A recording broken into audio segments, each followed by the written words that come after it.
मैं मौजूद हूँ इस वक्त रीवा कलेक्ट्रेट के परिसर में और मेरे साथ जो मौजूद लोग हैं, आज इनके हाथों में आप तख्तियाँ देखते होंगे कि कलेक्टर साहब रास्ता बंद है, कोई नहीं सुन रहा है, क्या करें और कहाँ जाए। ये सवाल आज इस परिवार का है, इन छोटे छोटे बच्चों का है कि साहब जब कहीं नहीं सुनवाई हो रही तो हम जाएँ तो जाएँ कहाँ, क्योंकि ना तो हमारे पास इतना पैसा है कि हम कहीं और चले जाएँ और ना कोई दूसरा ऑप्शन। आखिर अब हम जाएँ तो जाएँ कहाँ।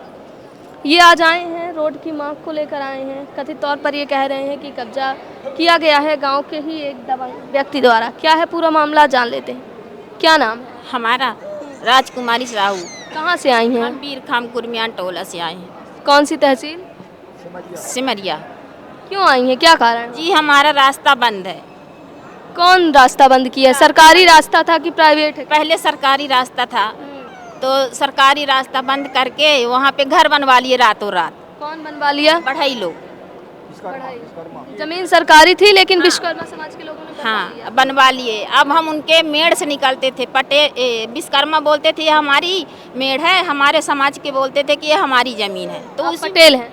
हम साहू। हाँ, तो हम लोग मेड़ से निकलते थे।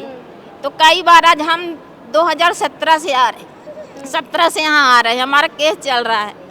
2017 से आ रहे हैं, इसी का केस चल रहा है। हाँ, रास्ते ही का। 17 से 2026, यानी कि 9 साल हो चुके हैं, लेकिन निपटारा कोई नहीं, सुनवाई भी कोई सुनवाई नहीं। हमको इतना परेशानी है कि हम क्या बताएं, रास्ता नहीं निकालने दे रहे।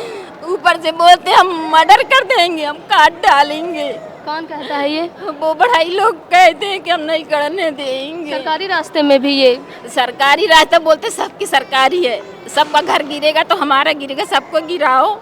तो निर्माण कैसे कर लिया? आप लोगों ने सूचना नहीं दी थी? हमारे छोटे छोटे बच्चे थे तब 2000 में, वो 2002 में हुआ है निर्माण। हम छोटे छोटे बच्चे थे, हमारे कोई नहीं, हमारा आदमी हम थे। अच्छा, 2009 से आपका पूरा केस चल रहा है, तो उस पर कहा नहीं गया कि सरकारी रास्ता था, जल्दी निपटारा नहीं किया गया? आज तक नहीं हुआ? कुछ भी नहीं हुआ, कुछ भी नहीं हुआ। वो मेड़ से निकलते थे, आदेश हुआ कि तुमको मिलेगी 5 फीट मिलेगा, 10 फीट मिलेगा। कब आदेश हुआ था?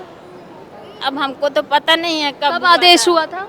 2-3 साल पे, 4-5 साल पहले आदेश हुआ था कि आप लोग को 5 फीट रोड मिलेगी। अभी तक सरकार द्वारा इधर से किया गया था जो केस चल रहा था। हाँ। तो फिर भी अभी कब्जा नहीं हटाया गया? कुछ भी नहीं, उसी में हम रास्ता से निकल रहे हैं मेड़ से, तो उसमें भी बोल रहे हैं कि हम नहीं निकलने देंगे, हम काट डालेंगे, पाँव तोड़ देंगे अगर निकलिए। छोटे छोटे बच्चे को लेके कहाँ जाए, 3 दिन से अंदर घुसे बैठे हैं, हमको निकालने नहीं दे रहे हैं। हम क्या करें बताइए आप लोग। हमको रास्ता चाहिए, हमको रास्ता चाहिए, हमको रास्ता चाहिए। हमारा रास्ता बंद है। ठीक है, तो कहीं ना कहीं नहीं देते कोई, हमको रास्ता क्यों नहीं देते? ठीक, थोड़ा सब्र रखिए, थोड़ा सब्र रखिए, थोड़ा सब्र रखिए। ठीक है, तो कहीं ना कहीं भले आपको ये गुस्सा लगे, लेकिन आज ये इनके अंदर का दर्द है जो आज निकल रहा है कि 9 सालों से आज एक व्यक्ति भटक रहा है केवल और केवल रास्ते के लिए। बाकायदे आदेश है, सब चीज़ें हैं, कोई नहीं सुन रहा। बारिश का मौसम है, बच्चे 3 दिन से कह रहे हैं कि हम घर में कैद थे, निकालने नहीं दिया जा रहा है और अब उल्टा धमकी भी दी जा रही है। इतने बच्चे छोटे छोटे कहाँ स्कूल तक जा नहीं पाते हैं। छोटे बच्चे भी हमको नहीं देते रास्ता, हम उनसे मांगते हैं कि हमसे डबल ले लो। अच्छा, तहसीलदार मैडम आपके यहाँ गई थी तो उन्होंने क्या कार्यवाही कराया? 5 फीट रास्ता खोल के आई मैम। 5 फीट रास्ता जो पहले का आदेश था वो खोल के आई थी। तो दूसरे दिन इन्होंने तार मतलब जो भी 2-2.5 फीट बचा था वो भी बंद कर दिया, ब्लॉक कर दिया। हम लोग कल तहसीलदार मैडम के पास भी गए तो उन्होंने कहा कि हम कुछ नहीं कर सकते अब। मतलब एक बार फुर्सत हो गई, अब दोबारा हाँ, कुछ नहीं बोले, कब्जा रहेगा। हाँ, ऐसा उनका कहना? ऐसा ही कहा उन्होंने कि हम कुछ नहीं कर सकते हैं। हम नक्शा सुधार होगा तब काम होगा। अभी भी बोले कि जाओ, अभी 3 फीट तुमको रास्ता पुलिस बल के पास जाते हैं तो उन्होंने कहते तहसीलदार मैडम का काम है, वो रास्ता खुलवाएंगे, और बोलते हैं हमने अपना काम कर खुलवा चुके हैं।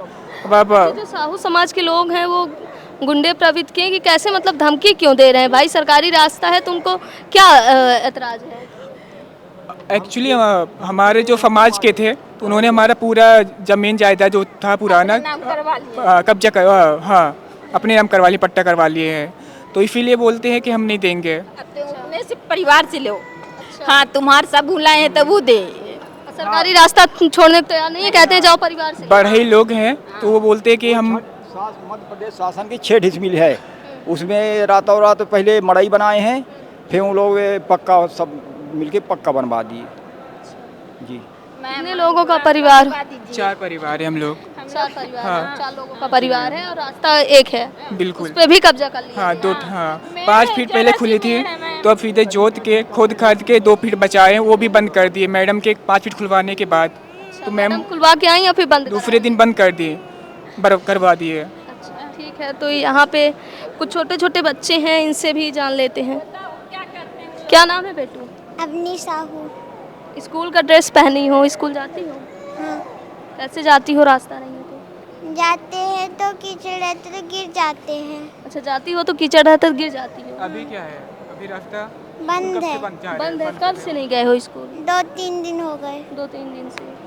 अच्छा तो फिर निकलते ही नहीं हो, घर में ही कैद रहते हो? अच्छा ठीक है, तो सुना आपने कहीं ना कहीं इनके बीच दर्द है और रोष भी व्याप्त है कि सरकारी रास्ते में कब्जा कर लिया गया है। साथ ही जब खुलवाने की धमकी दी जाती है, खुलवाने जाते हैं लोग तो खुलवा देते हैं, फिर जाते हैं तो दबंग द्वारा कब्जा कर लिया जाता है। हालांकि जैसा ये कह रही हैं कि गांव के ही जो लोग हैं वो मर्डर तक की धमकी दे रहे हैं, यानी सीधे तौर पर अगर ये कहें कि यहाँ जो स्थिति निर्मित है जैसा ये बता रही हैं उसके अनुसार अब कहीं ना कहीं कानून का भी उन लोगों को खौफ नहीं है जो सरकारी रास्ते में कब्जा करे बैठे हैं। हालांकि आपको बता दें कि तहसीलदार मैडम द्वारा कहा गया कि हम कुछ नहीं कर सकते। मैडम आप बताइए कि आप नहीं कर सकते तो फिर आप किस पद के लिए बैठे हैं और किस काम के लिए बैठे हैं जब आप लोगों का काम नहीं कर सकते। हालांकि अभी ये रीवा कलेक्टर के पास न्याय की गुहार लेकर आई हैं और देखते हैं क्या कुछ निराकरण होता है इनके मामले में। वीडियो जर्नलिस्ट नीरज के साथ सोनाली दुबे की रिपोर्ट। श्रवण कुमारी senior secondary school Chirhula Rewa, जहां इस समय चालू है फ्री एडमिशन। जल्दी आएं और अपने बच्चों के बेहतर भविष्य के लिए एडमिशन करवाएं। नर्सरी से 12वीं तक